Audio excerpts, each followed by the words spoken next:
I always wanted Ambient 4 to make reality come about. What I always imagined existence being like, as described by others, which I anticipated would come about at age 15 or so, that click would occur. I once hoped of Ambient 4. Why? Well, the certainty, the adoration with which the album is being received, those who adore the album, who appreciate music that the artist deemed to be appropriately marketed with that particular album art. If that music can be appreciated, it must add a dense layer of feeling and wonder into one's world.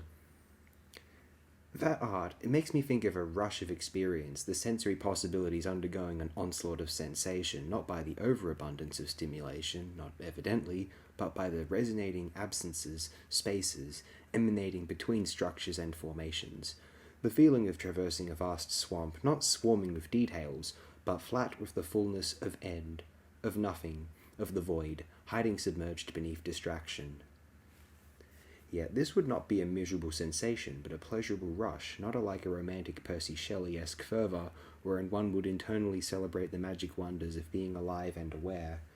You see, being raised in a city, urban or suburban environments, nature holds a romantic majesty which might, or doesn't certainly, exceed the adoration those who have always lived amongst it feel. The prospective mundanity of modern life, cubicle housing, ordered employment, rental servitude, and internet-based gratification, gorging on recording culture, ordering delivered fast food, ignoring your portable library. Why would that excite anyone who had spent their life in nature, be it in what we would call, and I mean no disrespect one way or the other here, sincerely, but relative poverty or scarcity, or with less privileges, more challenges, far less luxuries and creature comforts? Their limitations are defined by nature, their hunger, their family's well-being, the dangers of outside. Not an angry boss, a broken car, or a lousy internet connection. But we'd never trade our running water, refrigerators, steady incomes, comfy beds, supermarket food, or downloaded cultural history for anything. Why?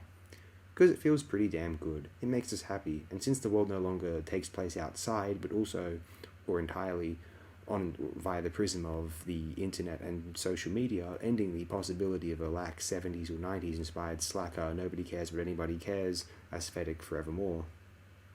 People used to exist for outside's sake.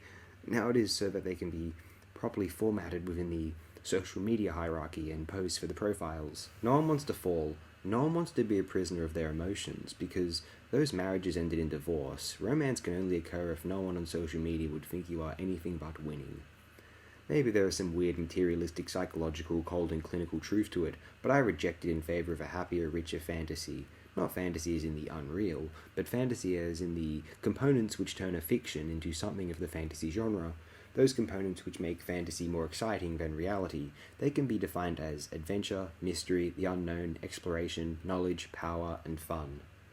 What is the appeal in a fiction wherein people cast spells or fight off dragons and other monsters?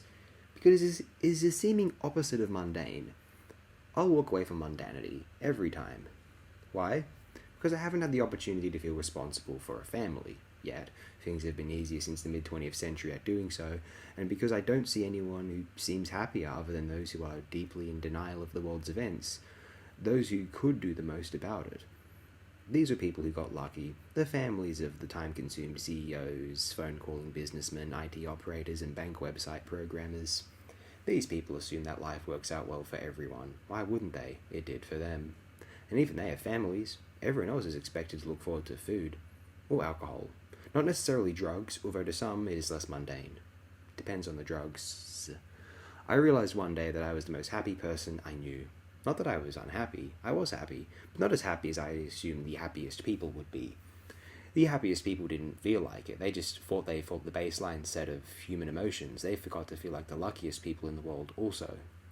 I'm not the luckiest person in the world. I felt like it sometimes, in inexplicable moments, although I am the happiest person that I know. I don't envy anyone. They are too worried about the societal prism. I'm still worried about the wolves, but there are no wolves around, so I just feel happy. No dragons either, which is probably more of a blessing than we want to realize, just like the Megalodon's extinction, although it depresses one that playing Skyrim as a median tease between fantasy and reality is less mundane than the more imaginative, less actively visual yet more mentally stimulating, so more experiential, undertaking of playing Dungeons and Dragons. Need more peanut butter. Mazes and Monsters FOTD soon. No, probably not. Not soon.